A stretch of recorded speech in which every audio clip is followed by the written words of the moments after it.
woke up this morning to the news that a $1 trillion bailout package had been approved by the European Union, and it sent stocks soaring all around the world. Not only did the EU and IMF agree to open up its coffers, but even the U.S. Federal Reserve agreed to extend a line of credit to Europe overnight.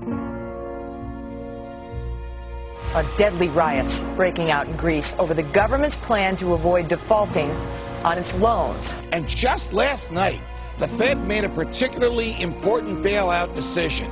It will start sending U.S. dollars to central banks in Europe in an attempt to keep the economic chaos in Greece from spreading to the rest of that continent. This comes on top of a pledge of nearly $1 trillion.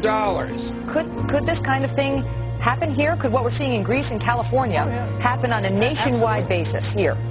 Absolutely. There's going to be anger and there's going to be riots in the streets as well. But this is all a consequence of the fact that why and how do governments spend like this? It's because they don't have sound money. When we run up deficits, we tax, but never enough. We can't tax. It would ruin the economy. Then we borrow, and we get away with that for a long time. But we rely on the printing presses from the Federal Reserve to create the money. And that's where the problem is. This is why we have to look at the Federal Reserve. We have to get an audit of the Federal Reserve. We have to look at the monetary system and the dollar system, because you can't have fake money. This is counterfeit. Quigley reveals that these men aim to create a world system of financial control in private hands, able to dominate the political system of each country and the economy of the world as a whole. It may resolve itself in some type of a global currency crisis. And then if the global currency crisis unfolds, then inevitably you get, I guess, an alignment under a global world government, a new global currency, and a new world order.